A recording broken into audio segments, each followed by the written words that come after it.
What is good, Jets Nation? Welcome back to Jets Media. This is Richie, and we got some re-signings to talk about in today's video. As I'm recording this, so far the New York Jets have re-signed 3 of their own players, one of them being Connor McDermott, the offensive tackle, also the #1 tight end for the Jets upcoming this season. That's a joke, obviously. And then we just re-signed veteran safety Lamarcus Joyner to a 1-year deal, and we also re-signed safety Will Parks. So in this video, I want to talk about these 3 players and the New York Jets re-signing them. And yeah, free agency is right around the corner. I just uploaded a video today talking about some free agent targets to look out for the New York Jets. And yeah, guys, so let's jump right into the video. So first, let's talk about Lamarcus Joyner, because this is a player that was supposed to be the starting safety alongside Marcus May all season last year. He's the veteran that we brought in on a 1-year deal, and we all know that he got injured on week #1 against the Carolina Panthers, and he did not get to play for the New York Jets throughout the entire season. So they're trying to run it back 1 more year. That's a veteran safety that's adding to the locker room for the safety unit. I'm not sure if he's going to be the starter for us, but hey, I think the New York Jets, they definitely understand that the safety position is definitely the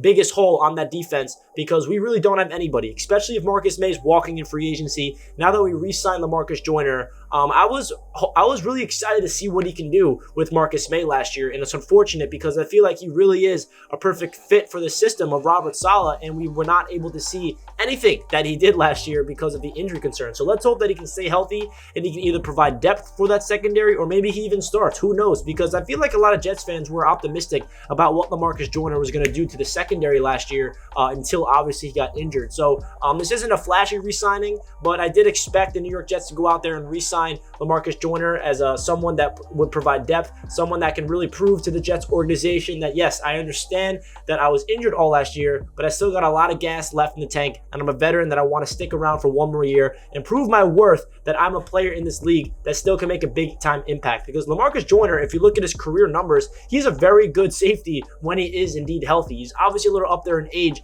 and he's not in his prime anymore, but this is a veteran that we need to stay in the locker room, because especially with Marcus May most likely walking out the door, and hey, you never know, all of a sudden we can get news that Marcus May resign for all we know. But I feel like it was pivotal to get that veteran presence in the locker room, because what if we try to go for the big fish in free agency like a Marcus Williams or a Justin Reed or all these guys, and we strike out and they strike deals elsewhere, and then we go into the draft with not a lot of experience and we're relying on young players at the safety position next year? That will be a pretty big mistake. So I think this is a no-brainer for the Jets to bring back Lamarcus Joyner on a 1-year deal, run it back, hopefully he can stay healthy and make an impact for the New York Jets defense next year. And then we also re-signed Will Parks, who was a safety that we claimed in the middle of the season. I think it was actually in December or November, and he started 2 games for the New York Jets. If you guys remember, last year the safety position, we started, I think, like a crazy amount of number of different safeties, like 9 or 10 different safeties throughout the entire season. Will Parks was one of them. He actually showed some flashes,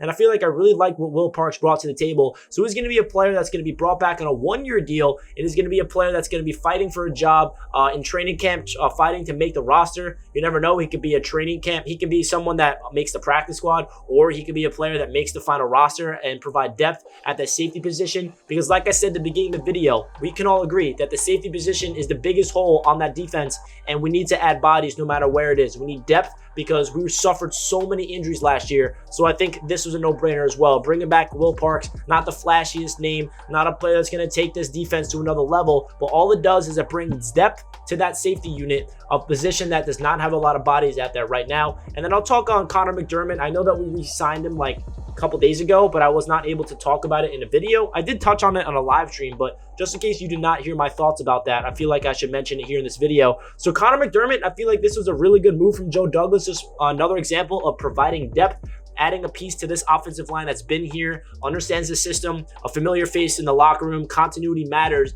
and it's a player that's versatile. He can line up a tackle, guard, and of course the tight end position if we want him to go out there and get a game-winning touchdown next year and snag that touchdown in the end zone from Zach Wilson at the end of the 4th quarter against the Jacksonville Jaguars. I mean, that was an electric play. We'll never forget that as long as I can remember Zach Wilson's rookie season. But all jokes aside, I feel like Connor McDermott was a player that we needed to be re-signed, because if Morgan Moses walks in free agency, then we're really thin at the tackle spot depth-wise. I do expect Joe Douglas to go out there and sign another tackle.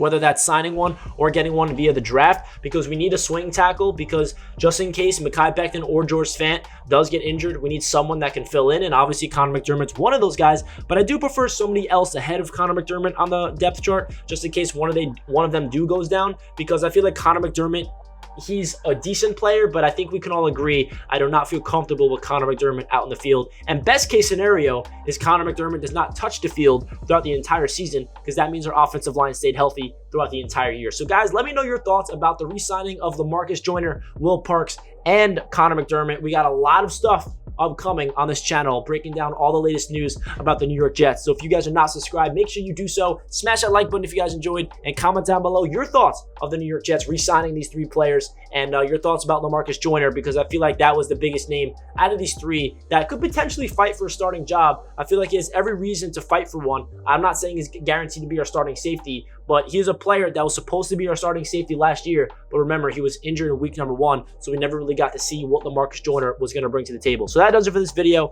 and I'll catch you guys in my next one. Let's go Jets. Peace.